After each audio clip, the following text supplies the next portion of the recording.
اب بہت سارے لوگ یہ کہہ سکتے ہیں کہ ہماری تو عادت بن چکی ہے، عادت چھوٹتی نہیں. تو میں آپ سے ایک چیز عرض کروں، دو چیزیں اپنی زندگی میں اختیار کر لیجئے. میرے پیارے آقا صلی اللہ تعالی علیہ وسلم کے پیارے دیوانوں، اسی کے ساتھ ساتھ رسول اعظم صلی اللہ تعالی علیہ وسلم کا ایک اور ارشاد بھی سماعت فرمائیں تاکہ آپ محسوس کر سکیں کہ بری نظر کی اور گندی نظر کے سلسلے میں سرکار صلی اللہ علیہ وسلم نے کیا فرمایا. حضرت جریر ابن عبداللہ نے ایک مرتبہ رسول اعظم صلی اللہ علیہ وسلم سے سوال کیا، جو نظر اچانک کسی اجنبی عورت پر پڑ جائے تو اس کا کیا حکم ہے؟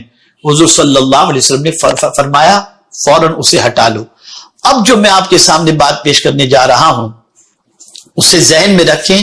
جو لوگ گندی پکچروں کو دیکھنے کے عادی ہیں اور جن کی نگاہیں ہمیشہ گندی پکچروں کی طرف رہتی ہیں اور روزانہ گندی پکچریں بلکہ اکثر گندی پکچروں کو دیکھ کر جو اپنے وجود کو گندا اور ناپاک کرتے ہیں، ان کے حوالے سے جو ہے ریسرچ کرنے والوں نے کیا کچھ نہیں کہا میں آپ کو بتاؤں. ان میں سے کچھ باتیں آپ سماعت فرمائیں.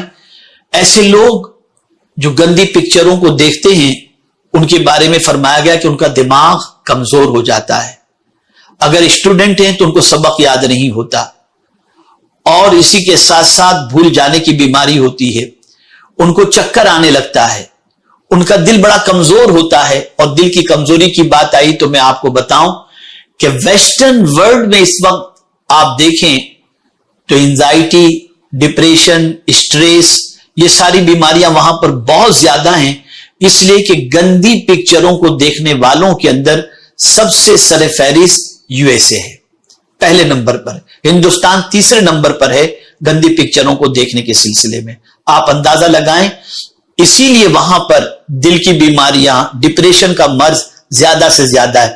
جو لوگ گندی پکچروں کو دیکھنے کے عادی ہوتے ہیں ان کا دل بڑا کمزور ہو جاتا ہے، وہ بے قراری کے شکار ہو جاتے ہیں، ان کے اندر خوف ہمیشہ رہا کرتا ہے. میرے پیارے آقا صلی اللہ علیہ وسلم کے پیارے دیوانوں، اسی طرح سے ان کا چہرہ بے رونق ہو جاتا ہے، ان کے چہرے میں کوئی کشش نہیں ہوتی، کوئی رونق نہیں ہوتی. اسی کے ساتھ ساتھ ان کا دل کسی کام میں نہیں لگتا. اسی طریقے سے ان کو نیند بھی کم آتی ہے، ان کے حوصلے بھی پست ہو جاتے ہیں، ہمت بھی پست ہو جاتی ہے. اور میرے پیارے آقا صلی اللہ علیہ وسلم کے پیارے دیوانوں، ناشکری پیدا ہوتی ہے اور کسی کام کے اندر وہ کامیابی حاصل کرتے ہوئے دکھائی نہیں دیتے.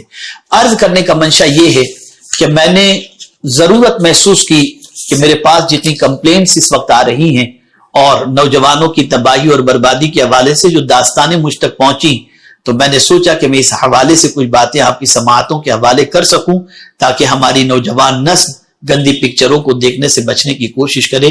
اس سے بڑا عذاب اور اس سے بڑی تکلیف کی بات اور کیا ہو سکتی ہے کہ ایسے لوگوں کے لیے اللہ عز و جل کے رسول صلی اللہ علیہ وسلم نے لعنت فرمائی کہ اللہ کی لعنت ہو اس پر.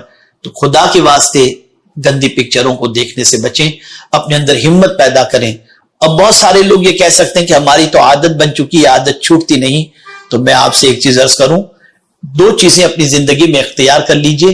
پہلی چیز ہے ول پاور.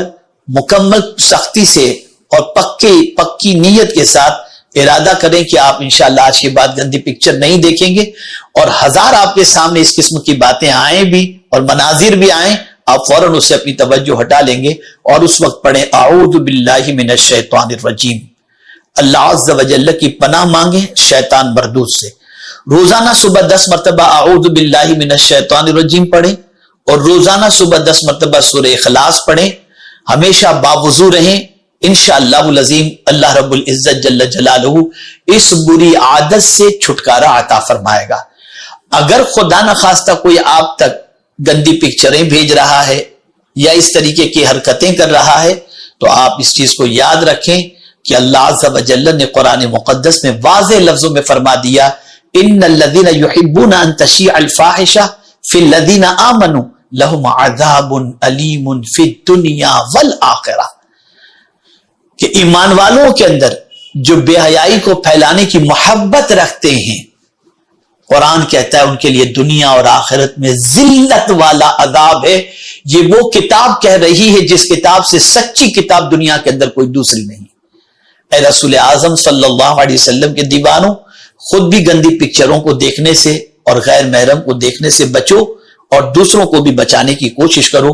اللہ رب العزت جل جلالہ آقا کریم رؤوف الرحیم علیہ التحیۃ والتسلیم کے صدق و طفیل اس بلا سے، اس گناہ سے بچنے کی سب کو توفیق عطا فرمائے۔ اور خاص طور پر میں اپنے نوجوان بھائیوں سے کہوں گا کہ آپ سے بڑی امیدیں وابستہ ہیں، آپ کا مستقبل برائٹ ہونا چاہیے، آپ کے پلاننگ اچھے ہونے چاہیے، آپ کی عادتیں اچھی ہونی چاہیے، آپ کی سوچ اچھی ہونی چاہیے۔ اگر خدا نخواستہ اس گندگی کے اندر آپ ملوث ہو گئے ہیں یا کوئی بھی ملوث ہو گیا ہو تو اس کا دماغ بھی کمزور ہوگا، نہ پڑھ سکے گا نہ کما سکے گا، بلکہ ایک مجبور و لاچار اور لنج انسان کی حیثیت سے اس کی زندگی گزرے گی۔ انٹرنیٹ پر جو لوگ گندی فلم دیکھتے ہیں ان کو اس چیز کو ذہن میں رکھنا چاہیے کہ اس سے پرہیز کریں اور اپنی نگاہوں کی حفاظت کریں۔ اس لیے میری گزارش ہے اس سے توبہ کر لیں، سچے دل سے توبہ کر لیں۔ اللہ تعالیٰ قادر مطلق ہے، غفور الرحیم ہے، وہ توبہ کو قبول کرنے والا ہے، اور اللہ عز و جل اس گناہ سے بچا کر آپ کے مستقبل کو تابناک بنائے۔ یہ میری دعا بھی ہے